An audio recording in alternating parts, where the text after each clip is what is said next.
Hello toppers, welcome back to the channel. So today our topic is excretory system. So let us first of all define what is excretion. So okay, yes, definition of excretion. So it is the process of removal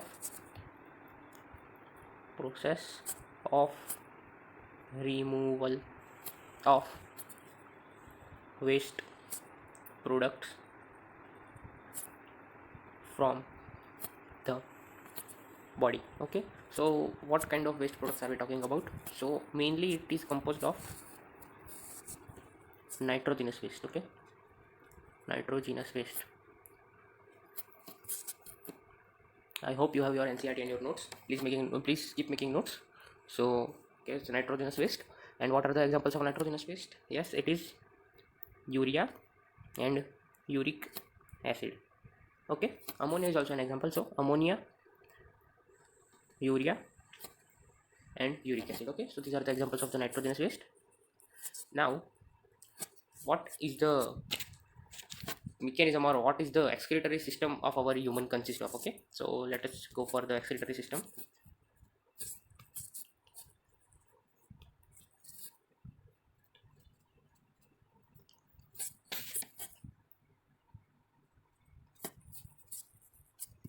So the excretory system of human mainly consists of a pair of kidney,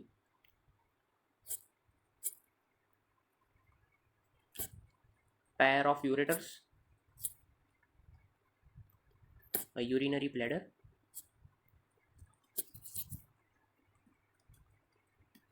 and a urethra. Okay, so what is the function of the excretory system is to removal of waste. So how is the waste generated in our body? Okay, so let us now discuss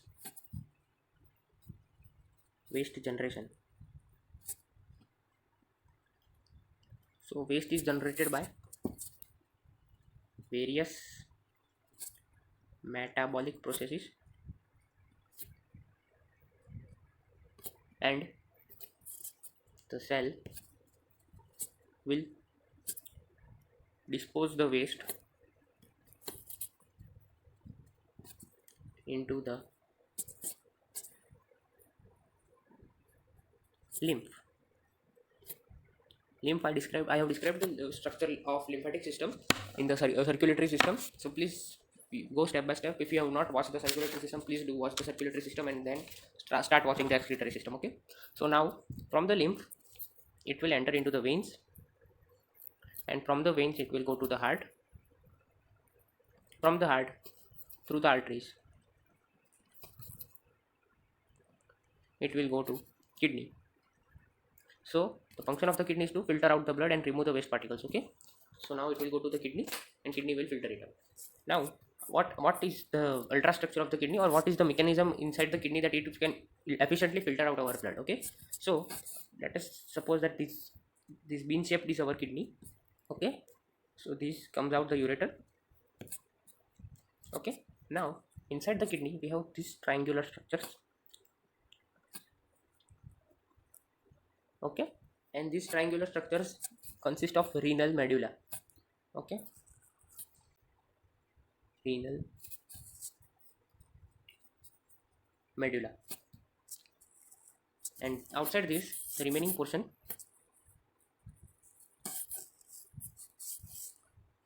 all these things,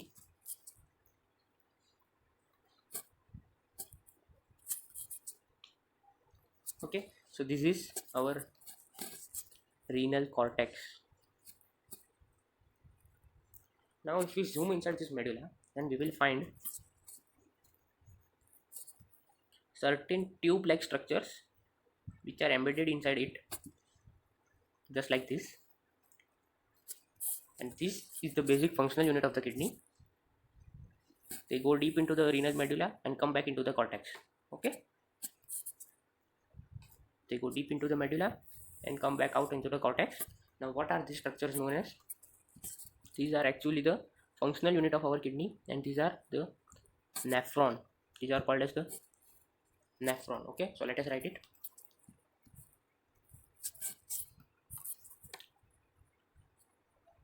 You might have a question that what is the functional unit of our kidney? Then it is the nephron. Okay, now let us draw our nephron individually. Okay, so A nephron begins with a cup-shaped structure. This is a cup-shaped, believe it or not, this is a cup-shaped structure. Why does it appear as a cup shape? Because if you see a cup like this, okay, suppose that this is a cup, then if you cut the cup in this way, then what you will get to see is something like this. Okay, so this is a cup-shaped structure known as Bowman's capsule. Now the Bowman's capsule gets further constricted to form a irregular tube, and that irregular tube then gets elongated, and this is the part that dips into the renal medulla. Okay, so this is the part that dips into the renal medulla, just like this. And now let us name each and every part. So this is known as Bowman's capsule, and now the irregular part just after the Bowman's capsule is known as proximal. Just keep making notes, this is quite essential, you will have to write this in your board exam. So this is proximal convoluted tubule. And if you think about sitting in a competitive exam like NTSC or NSO, you will have to have this, at least some basic knowledge of these things. Okay, so proximal convoluted tubule, the part of the nephron that dips into the renal medulla, is the Henle's loop. Okay, it is the Henle's loop because it forms a loop like structure. Okay, it is the Henle's loop. And now this is the distal convoluted tubule. Okay, now this proximal convoluted tubule is also called as PCT, and the distal convoluted tubule is also called as DCT. Now this distal convoluted tubule of 2 to 3 nephrons together join and open into a elongated tube like structure known as collecting duct. Okay, collecting duct, right? So now the collecting duct, it collects the urine or the filtrate from many nephrons, and then it gets drained into this ureter. Okay, so this is our ureter. Now what are the network of capillaries around this nephron? So let us try to draw some capillaries. So there is an afferent arteriole and there is an efferent arteriole. First comes the afferent arteriole.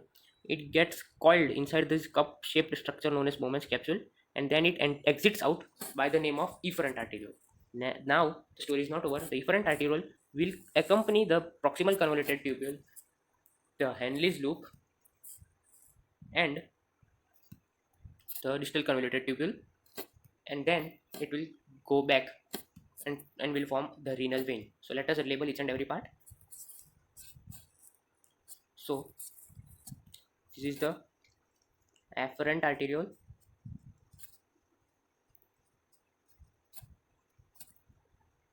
this is the efferent arteriole,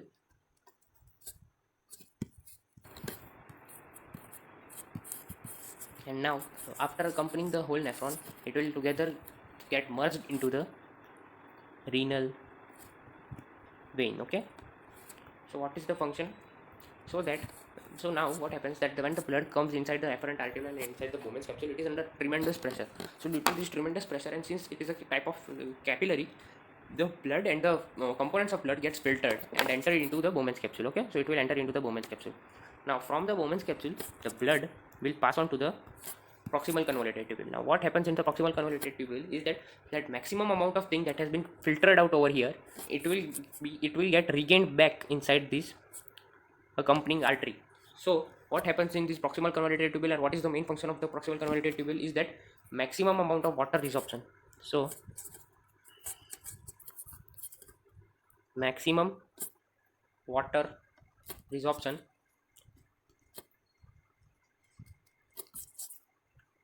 occurs over PCT. Okay, this is a very important statement.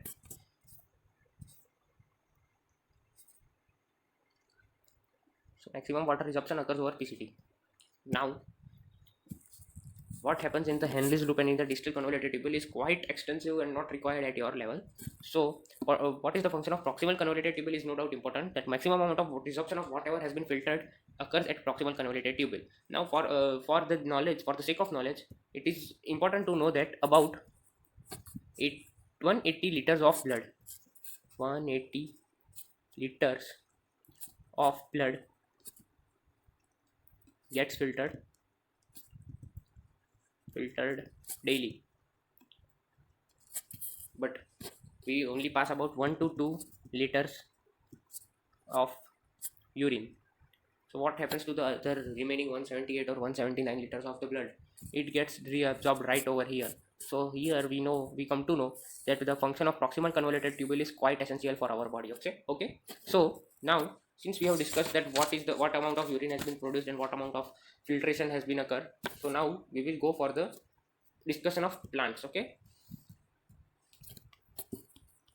So plants have a quite simple form of excretion. We might also say that we know that the photosynthesis reaction, inside the photosynthesis reaction, oxygen is just a byproduct. Plant has no use of the oxygen. So we might say as oxygen is also a waste product for plants. Okay.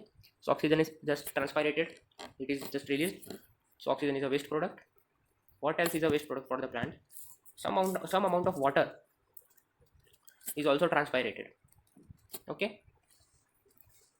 Some amount of water is also transpirated. Now plant has another unique mechanism of excretion.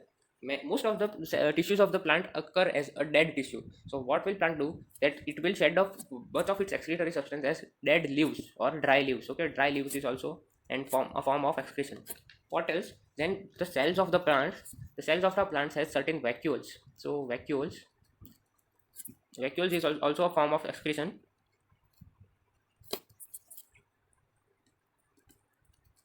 We also find something known as resins.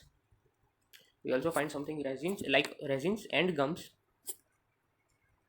These are mainly found in the old xylem of the plants. Okay, so we also found something known as resins and the gums. These are found in the old xylem, and these are various. Let us count. So we have 1, 2, 3, 4, and 5 mechanisms of excretion in the plants. Please do remember to mention each and every points in your exam. Now we have certain type of points mentioned in your NCERT. So first of them is about artificial kidney. Okay, so what is this artificial kidney? So artificial kidney, and when is it required? So certain times, due to certain infection or injury, the kidney gets damaged and it may become malfunctional or it might get non-functional. During this time, we need to get another organ, or we need to get something that helps to filter our blood. Okay, so how will we do it? We need an additional organ in order to filter our blood. So how will we do it? So we will just make an artificial machine which is quite bigger, and it consists of certain tubes of semi-permeable membrane. So what type of membrane? Semi-permeable membrane. Semi-permeable membrane. Okay, it might be asked. Okay, so semi-permeable membrane, and the tubes are just dipped into a fluid known as dialysing fluid. The composition of the dialysing fluid is just as similar to the plasma, but it does not contain the nitrogenous waste. So what happens that when the blood is passed through the semi-permeable membrane containing tubes, the nitrogenous waste will diffuse out of it and get entered into the dialysing fluid. So the dialysing fluid itself is also kept changing. So now what happens is that when the blood is passed through these tubes, the blood gets filtered through the semi-permeable membrane, and now the freshened blood is now re-entered into the body. This is quite essential for the people of kidney failure. And what is the frequency for this dialysis? So it might be required for about 2 to 3 times per day. 2 to 3 times per week. Okay, so what is the frequency? It is about 2 to 3 times per week. Now what is the permanent solution of these certain diseases such as kidney failure? So it is we have a solution known as organ transplant. Okay, so what happens in this organ transplant? Organ is taken out from a donor, and that organ is then fitted into a recipient. Now this recipient might be a patient of permanent organ failure, and this donor might be a person who has just recently died or who has just recently been declared as brain dead. Okay, please focus on my words. A person who has just recently died or a person who has just recently been declared as a brain dead can be a donor, and recipient is a patient of permanent organ failure. Now what are the organs that can be transplanted? So the examples include kidney, cornea, liver, pancreas, heart. Now your NCERT also mentions about intestines. Okay, so intestines and lungs. Okay, so lungs, these are the organs that can be transplanted. Now certain organs can be transplanted even when the donor is alive. So the organs that can be transplanted even when the donor is alive, they include liver, kidney, and a part of lung. Okay, what else can be transplanted? Then the most important example is the bone marrow. People with blood cancer, they need frequent bone marrow transplantation. So bone marrow. So what is the fate or what is the benefit of organ transplantation? That life of a person can be totally changed or totally be enhanced by organ transplantation. We can revive a person by organ transplantation. So this is the importance of organ transplantation. It can be asked as a short note, so please keep on reading this. Do you know points? They are not just given in vain. Okay, so organ transplantation has also been discussed. So now this finishes our chapter of excretion. Next we will start the chapter of control and coordination. Please be present with your notes and your NCERT. Thank you.